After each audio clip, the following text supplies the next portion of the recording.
Hi there, Daily Gardeners. Real quick, I just wanted to remind you that this month, the month of April, is the Reviews for Good month over at podchaser.com.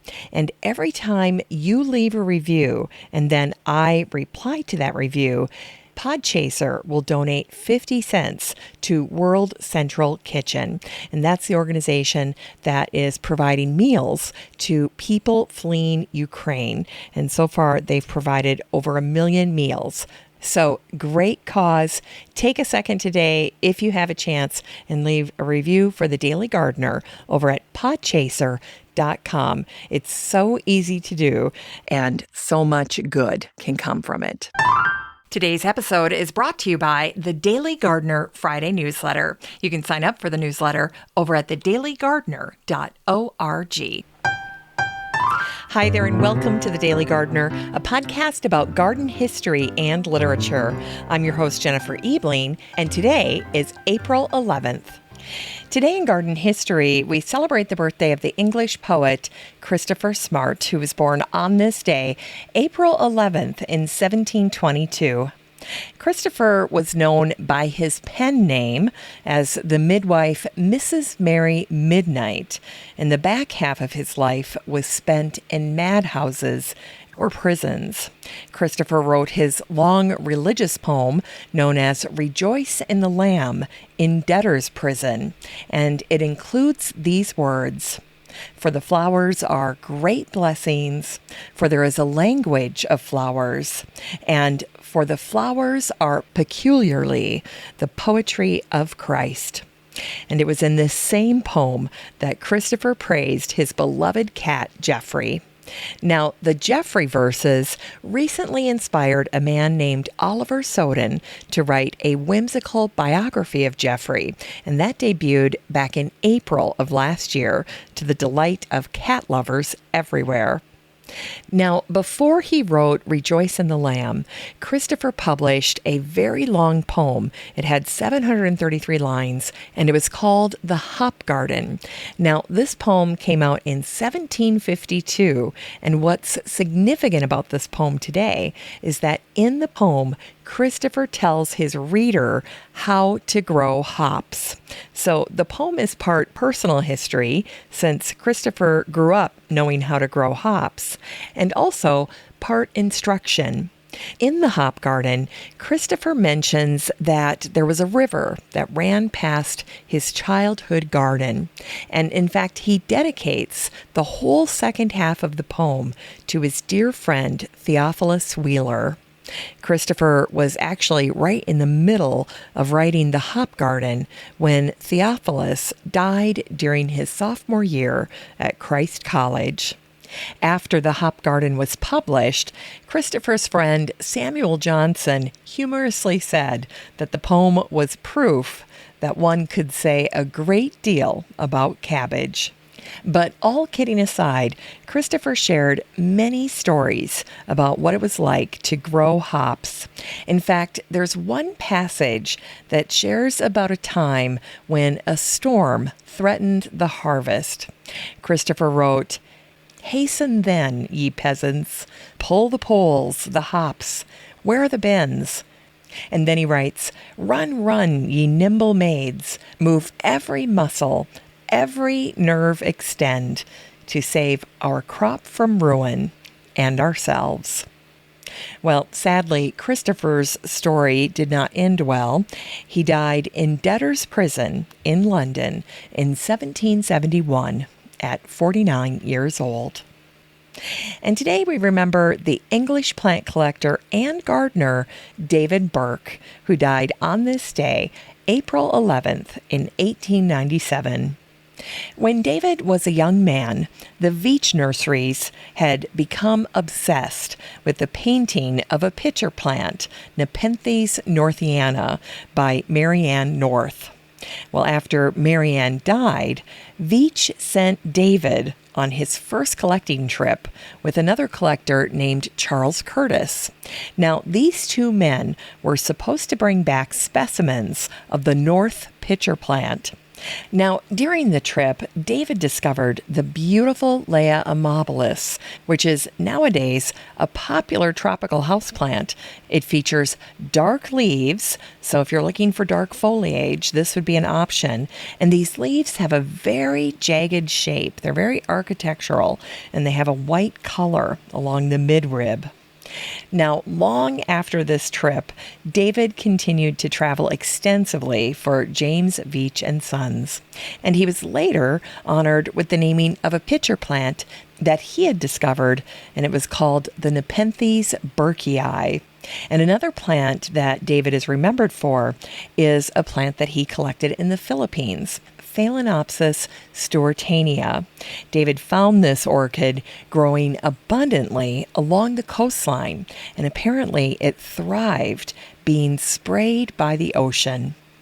Well, the Veitch firm knew very well that they were extraordinarily lucky to have David Burke collecting for them. He had a maniacal focus on collecting plants. In fact, the Veitch firm wrote these words about David. This traveler, Burke, crossed a greater area of the Earth's surface and covered more miles in search of plants than any other Veitchian collector, with the possible exception of the two brothers, William and Thomas Lobb. And the writer Sue Shepard, who wrote a biography of the Veitch family, described David as Veitch's strangest, longest-serving, and most adventurous orchid collector. Well, now, of course, if you were going to be a plant collector in the 1800s, you had to be prepared to rough it because the conditions that these plant explorers endured were just incredibly difficult. James Veitch once remarked about how David seemed remarkably unfazed by all of it. He wrote, "David Burke was one of those curious natures who live more or less with natives as a native, and apparently preferred this mode of existence." In 1896, David left on what was to be his final voyage, and he ended up dying doing what he loved. He died of cholera on Ambon Island on this day in 1897.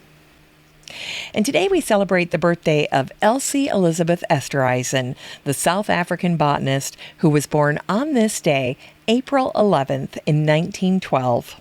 Elsie's been described as the most outstanding collector of South African flora, and she collected over 36,000 herbarium species.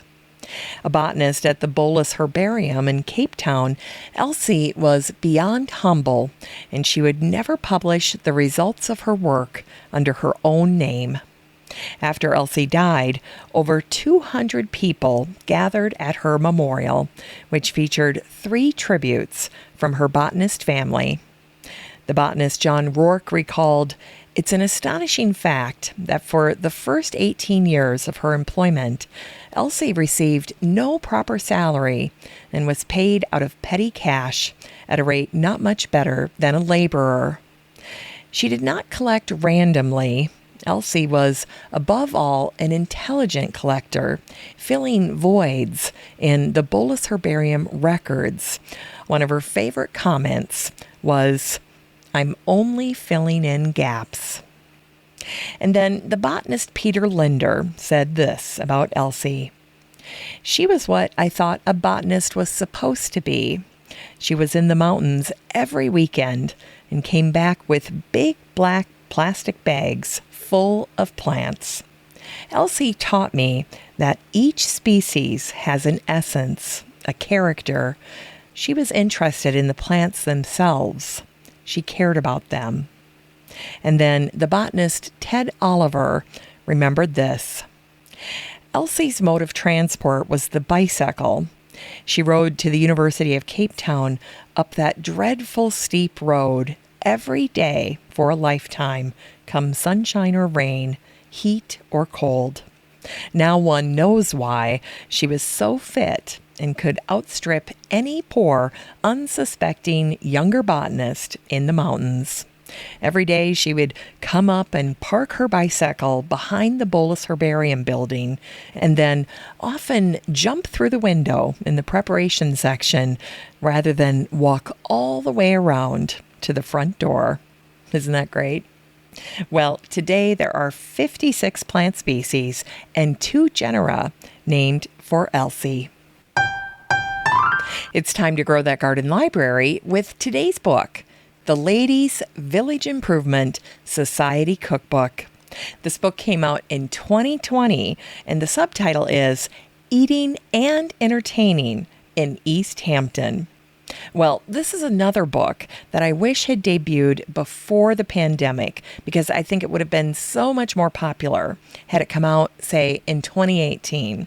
But nonetheless, it's not too late to discover this fabulous cookbook. It is a cookbook for all seasons, but I think the cover just screams summer and eating outside in your garden. So if you're going to get this book, now is the time. Now, the foreword to this cookbook was written by Martha Stewart, and I wanted to read to you just a little bit about what she talks about here because she's introducing us to the LVIS, or the Ladies Village Improvement Society. And this group of women have done so much to make sure that the natural beauty of the Hamptons stays intact. And Martha alludes to it here in this foreword. She writes, I bought my home on Lily Pond Lane almost 30 years ago. Much has changed in East Hampton since then. Many new houses have been built and countless new stores have opened on Main Street and Newton Lane. The summer populations have swelled and the beaches have become more crowded. But some things have remained the same. The giant elm trees that tower over the highway leading into town are still green and stately. The roadsides are still planted with lovely maples and lindens, offering shady avenues and streets on which to walk or bicycle. The scenic village green and its iconic pond, populated by pairs of plump swans, are still the backdrop for many thousands of photographs throughout the year. And the Ladies Village Improvement Society can claim bragging rights for the glory of this scenery. Well, there is no better time to be in East Hampton than in midsummer when the trees are leafed out and the roses are blooming and the ocean, of course, is beautiful. And then there are the farmers markets and the farm stands that are displaying their freshly harvested vegetables. It's a beautiful sight to see. And as Martha indicated, this volunteer organization, the Ladies Village Improvement Society, has done a lot to make sure that the Hamptons retains its natural charm. Now, a lot of these women are gardeners and cooks, and so you can imagine the wonderful recipes, the over 100 recipes that are in this fabulous cookbook, because a lot of them are garden to table. And you know, the other thing that's really fun about this book is the Hamptons is all about entertaining. And so these women are sharing their go-to recipes for all kinds of gatherings. Whether you're talking about dinner after a movie or lunch by the pool, whatever the occasion, there are delightful suggestions here.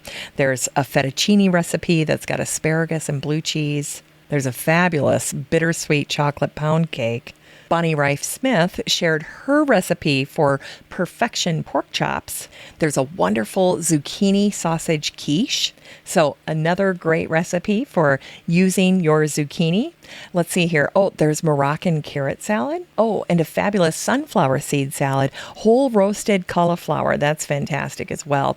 Anyway, I could go on and on. This beautiful cookbook is so fun. It's 256 pages of more than 100 recipes for food and drink, and it's all put together in 20 different menus with directions on how to make any of your gatherings extra special. And it really is a beautiful cookbook for summer. And the price is right, too. You can get a used copy of the Ladies Village Improvement Society Cookbook by Florence Fabricant and support the show using the Amazon link in today's show notes for around $9. But of course, as with any of the books that I recommend, if you want a used copy at that price, you're going to have to act quickly because they will go fast. All right, we end today's show with a botanic spark that features a dedication ceremony that was held at the University of South Carolina on this day, April 11th, back in 2014. The ceremony was in honor of the new desegregation commemorative garden on the side of the Osborne building. The garden was established to commemorate the 50th anniversary of desegregation at the college.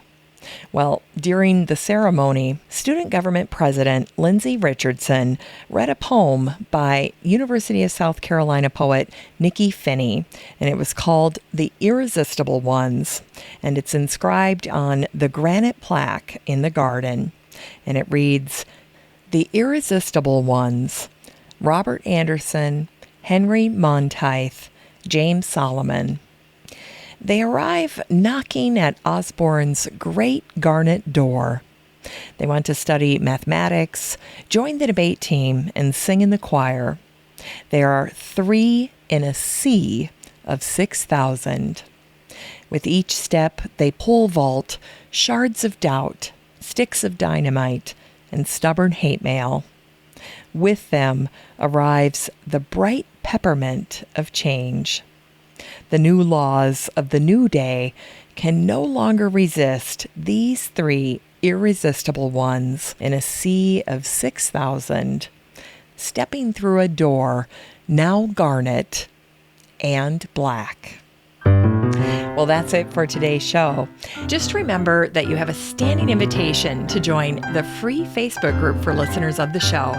The next time you're over at Facebook, just search for Daily Gardener Community, where you'd search for a friend and then request to join. And if you'd like more of The Daily Gardener, you can subscribe to the newsletter over at thedailygardener.org. And don't forget that you can also show your support for the show by using the Buy Me a Coffee link over at the website or in today's show notes. This is Jennifer Ebling. Thanks for listening to The Daily Gardener. And remember, for a happy, healthy life, garden every day.